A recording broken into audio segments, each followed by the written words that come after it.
Baiklah, Assalamualaikum warahmatullahi wabarakatuh. Waalaikumsalam Waalaikumsalam warahmatullahi warahmatullahi wabarakatuh. wabarakatuh. Yang terhormat kepada dosen pengampu kita di mata kuliah umum ini, yaitu mata kuliah Psikologi Pendidikan, Bapak Anindra Guspa SPSI, MA, dan kepada rekan-rekan semua yang kami hormati. Baiklah, kami dari kelompok 8 yang beranggotakan saya sendiri sebagai moderator, yaitu M. Habibilla Azukruf, yang kedua Salsa Putri Aulia, yang ketiga Saripa Aini, yang keempat Sela Sri Wahyuni. Kami akan mempresentasikan hasil diskusi kami tentang teori belajar behavioristik dan penerapannya dalam pembelajaran. Yang mana materi pertama akan dijelaskan oleh saya sendiri. Lanjut slide kedua. Pengertian belajar menurut teori behavioristik. Teori belajar behavioristik adalah sebuah teori yang mempelajari tingkah laku manusia.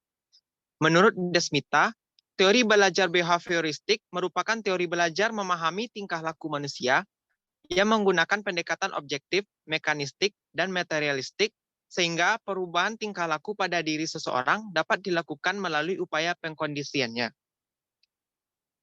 Teori behavioristik menekankan pada kajian ilmiah mengenai berbagai respon perilaku yang dapat diamati dan penentu lingkungannya.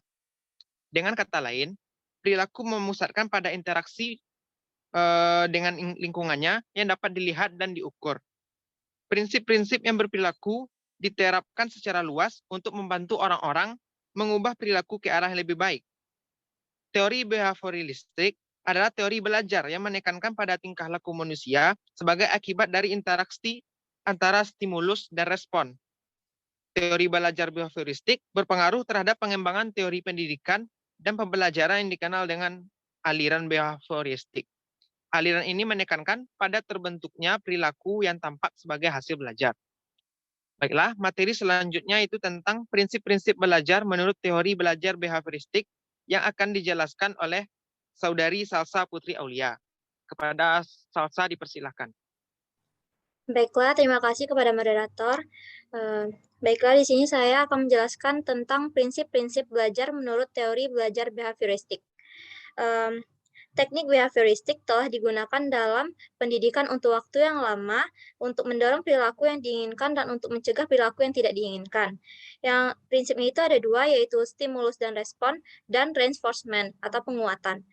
Stimulus dan respon. Stimulus adalah apa saja yang diberikan guru kepada siswa, misalnya alat peraga, gambar, atau carta tertentu dalam rangka membantu belajarnya.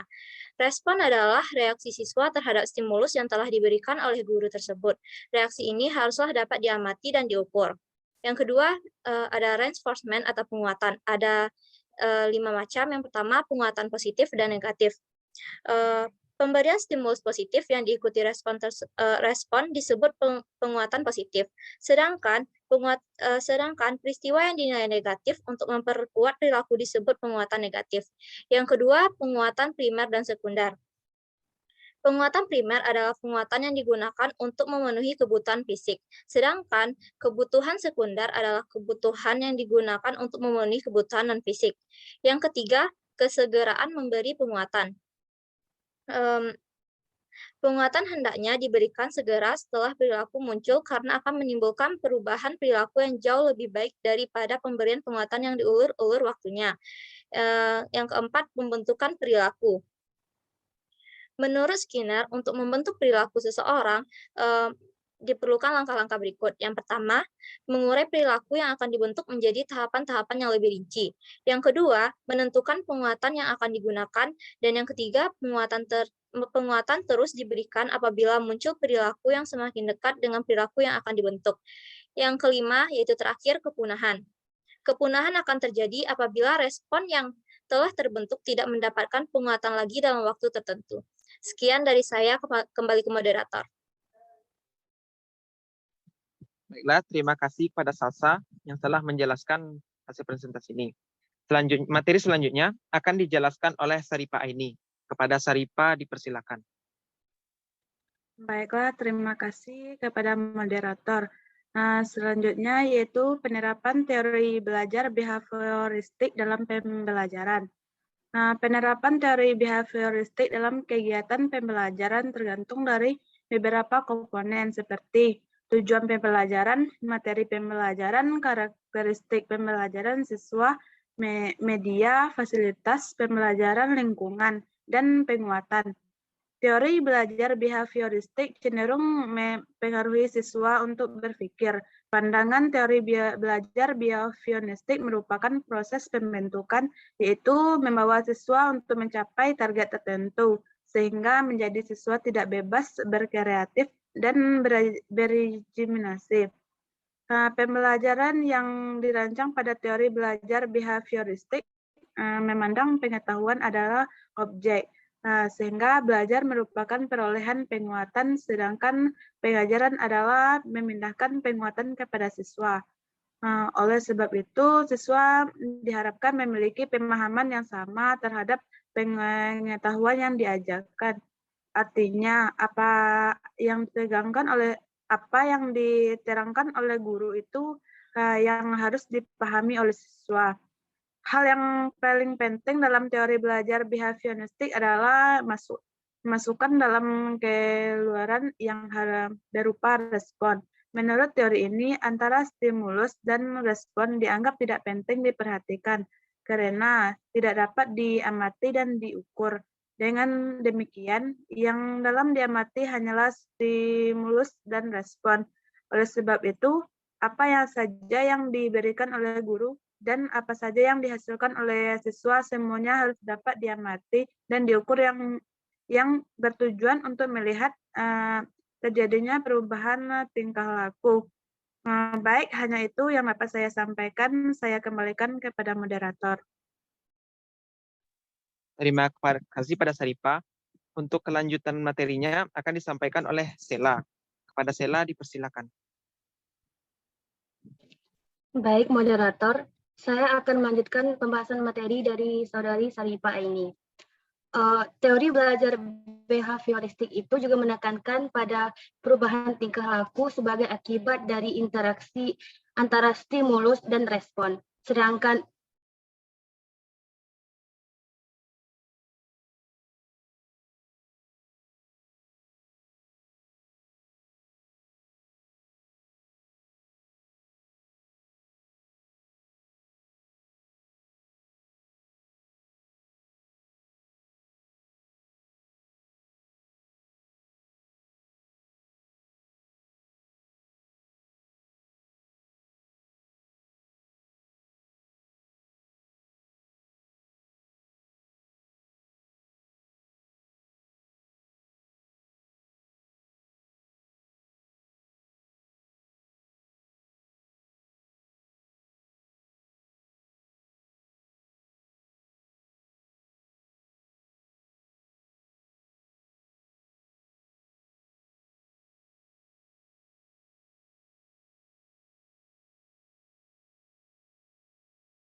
baik, diulang tadi dari sambungan materi. Teori belajar behavioristik juga menekankan kepada perubahan tingkah laku sebagai akibat dari interaksi antara stimulus dan respon. Sedangkan belajar sebagai aktivitas yang menuntut siswa mengungkapkan kembali pengetahuan yang sudah dipelajari. Menurut Mukinan, beberapa prinsip tersebut yaitu satu, teori belajar behavioristik beranggapan yang dinamakan belajar adalah perubahan tingkah laku. Seseorang dikatakan telah belajar jika yang bersangkutan dapat menunjukkan perubahan tingkah laku. Yang kedua, yaitu teori ini beranggapan yang terpenting dalam belajar adalah adanya stimulus dan respon, karena hal ini yang dapat diamati, sedangkan apa yang terjadi dianggap tidak penting karena tidak dapat diamati. Dan yang ketiga, yaitu penguatan, yakni apa saja yang dapat menguatkan timbulnya respon merupakan faktor penting dalam belajar. Pendidikan juga berupaya mengembangkan perilaku siswa ke arah yang lebih baik. Pendidik juga berupaya agar dapat memahami peserta didik yang beranjak dewasa. Perkembangan perilaku merupakan objek pengamatan dari aliran-aliran behaviorisme. Perilaku dapat berupa sikap, ucapan, dan tindakan seseorang sehingga perilaku ini merupakan bagian dari psikologi. Oleh sebab itu, psikologi pendidikan mengkaji masalah yang memengaruhi perilaku atau perilaku orang ataupun kelompok dalam proses belajar. Sekian tambahan materi dari saya kembalikan kepada moderator. Baiklah, terima kasih kepada rekan-rekan semua yang telah mempresentasikan hasil diskusi kita pada siang hari ini. Maka, kesimpulan dari materi yang kita bahas itu adalah teori belajar behavioristik adalah teori belajar yang menekankan pada tingkah laku manusia sebagai akibat dari interaksi antara stimulus dan respon. Fokus utama dalam belajar teori behavioristik adalah perilaku yang terlihat dan penyebab luar yang menstimulasinya. Belajar adalah perubahan tingkah laku sebagai hasil dari pengalaman. Pembelajaran didasarkan pada tingkah laku diperoleh dari pengkondisian lingkungan. Teori belajar behavioristik cenderung mengarahkan siswa untuk berpikir. Pandangan teori belajar behavioristik merupakan proses pembentukan, yaitu membawa siswa untuk mencapai target tertentu sehingga menjadikan siswa yang tidak bebas berkreasi dan berimajinasi. Pembelajaran yang dirancang pada teori belajar ini memandang pengetahuan adalah objektif, sehingga belajar merupakan perolehan pengetahuan, sedangkan mengajar adalah memindahkan pengetahuan kepada siswa. Hal yang paling penting dalam teori belajar behavioristik adalah masukan dan keluaran yang berupa respon. Menurut teori ini, antara stimulus dan respon dianggap tidak penting untuk diperhatikan karena tidak dapat diamati dan diukur. Dengan demikian, yang dapat diamati hanyalah stimulus dan respon. Oleh sebab itu, apa saja yang diberikan oleh guru dan apa saja yang dihasilkan oleh siswa, semuanya harus dapat diamati dan diukur, yang bertujuan untuk melihat terjadinya perubahan tingkah laku. Mungkin hanya sekian diskusi yang dapat kami sampaikan. Salah dan janggal kami mohon maaf. Wabillahi taufiq wal hidayah. Assalamualaikum warahmatullahi wabarakatuh. Waalaikumsalam. Waalaikumsalam warahmatullahi wabarakatuh.